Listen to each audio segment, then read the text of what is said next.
Hi guys, it's me Tiffany. I know it's been a while, but I want to share my spring garden with you. So on this row we have lots of sweet peas, and in front of the sweet peas we have assorted flowers, marigolds, dahlias, sunflowers, all types of things. I'm going to try to attract pollinators by interplanting flowers with my garden. At the end of the sweet peas are carrots. They're looking very nice. I've thinned them twice. I also have moved my green stalk to the garden area. It is not fully planted. I'm missing a tier, but you can see what is planted is doing nicely. Let's sit this dwarf tomato up. And beside my peas and carrots, I have a row of, at the back, these are brassicas, cabbage, broccoli, and cauliflower. And I also planted some snapdragons. And then I have some volunteer cilantro. Behind the brassicas, I have all types of potatoes. They're kind of mixed up, but I do know I have Red Norland, Yukon Gold,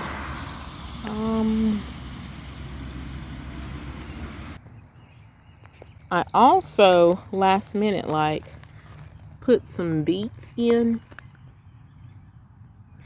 and that's because I had a volunteer beet in the peas. Actually, it was doing so well I thought, hey, well, why don't I try to put some more beets in. I'm back at the peas. Here are the beets, and the volunteer beet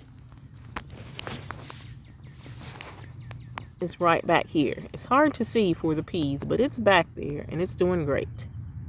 This row is my most recently planted row. You can see that I have tomatoes. I have a new variety called Saucy Lady. Don't know how that's going to do. And then I have a variety that I always plant called Beefmaster. And then I have a new variety to me called Big Zack. Those are supposed to produce huge tomatoes. Something else that I'm doing this year, you can see my soaker hoses. It's been, for the past maybe 2 summers, it's kind of been dry. And I'm trying to think of things that I can do to manage water a little better. So I have put down soaker hoses, and it may get to the point to where I actually cover this with wood shavings to reduce evaporation. As I'm talking, I apologize for the road noises. I actually live at the intersection of two roads. One's pretty well traveled, and there's just car noise, and there's no way I can get around it. I have two volunteer sunflowers right here growing in the mulch. I'm going to leave those there. And then over here, I have planted some corn. You can see the stand of corn is not that great. I just replanted more corn yesterday. After I planted this corn, we had a freeze. And some of the corn came through the freeze, some of it did not. So I replanted. And here at the end of the row, as I've already told you, I'm trying to attract pollinators. So I have different types of flowers. I have marigold. This is celosia right here. My mom calls them rooster combs. You can also see my artichoke plants. They're doing really great. I have been growing these since about November. So I tried to grow them and get them as big as I could. And I put them in my greenhouse to where the temperatures got down cool but not freezing at night. Hopefully to simulate them going through the winter so that they will give me some flowers. But regardless, they're looking beautiful right now. And this row is pretty much allium alley. To start us off, you do see there are some more flowers, and I ran out of room for my brassicas, so I have some red cabbage. For my alliums, I have candy onions right here. That's an intermediate day onion. And then I have my candy onions separated from my next onions with some lettuce. And then behind the lettuce, these are Highland onions. And these are supposed to be long day onions, but they're supposed to do well in my area. My area is technically intermediate, short day, maybe. I have not had success with short day onions here, to be honest with you. Anyway, right here, this is some more lettuce separating them from. In the back is Patterson onions. My Patterson onions are a gamble. The reason being, these are long day onions, and my longest day here is 14 hours and about 35 minutes. So they may bulb, they may not bulb. I do have a plan. I don't know if I will put it into effect. If I see around June the 20th that these onions are not even trying to bulb, I may put a grow lamp out here for either 2 hours at night or 2 hours in the morning to extend the day so they'll bulb. Behind it are my garlic plants. Most of these are hardneck garlics. There are a few elephant garlic, like I think this one. I mean very few, maybe 3 or 4. But most of them are hardneck. There are a few softneck, and they're not doing as well. It's hard to see, but like this right here and this right here, I believe are softneck. I am anticipating a great garlic crop. So the stems on these are about an inch and a half thick in some places.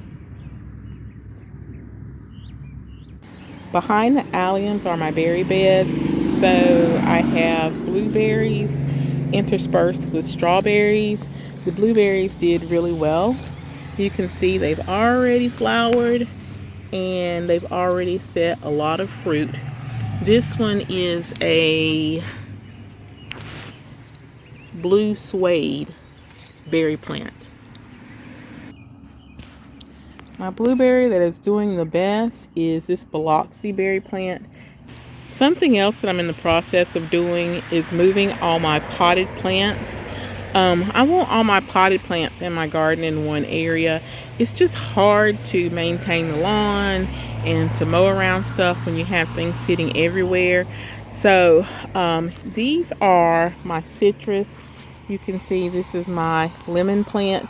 And guys, I'll be honest, my citrus don't look that great right now because I just took them out of winter storage maybe 2 weeks ago. And when they're in winter storage, they defoliate. And so right now they're just trying to regrow their leaves and put on some fruit and just get reestablished. This plant right here looks pretty scraggly, but I mean, she's a blooming. Another citrus. I have to do some work on this one. It actually fell out of the pot and I lost half my soil. So you can tell it's kind of empty down there. I've got to get to work on that pretty soon.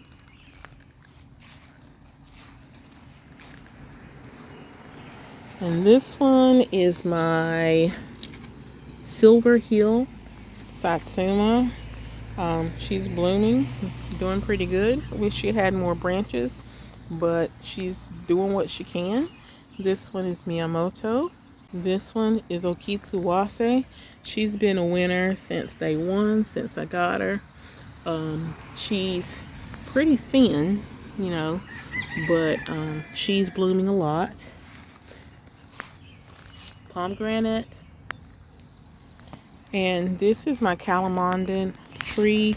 I actually hard pruned this one. This one put on an abundance of fruit and it got big. It was probably about maybe twice the size height wise as it is now.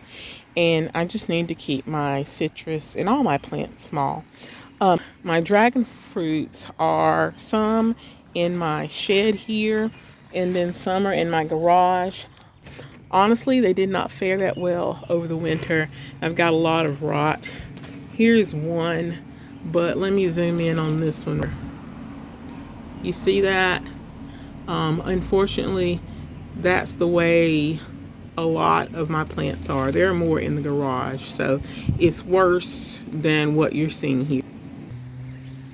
I do want to give a shout out to the people in the area where I live. I moved here a little over a year and a half ago, and I've had some very generous people.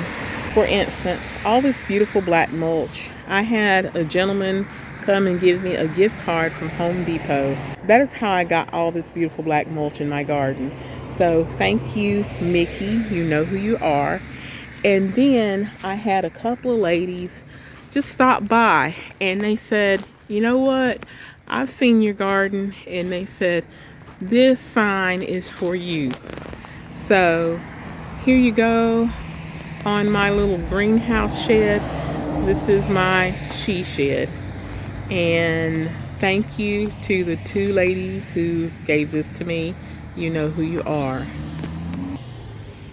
And one more shout out. I had a lady stop by and she said, I saw this and I thought about you. So she brought me this mug. Thank you so very much. Another change I have made is I finally, after a year, finished this shed.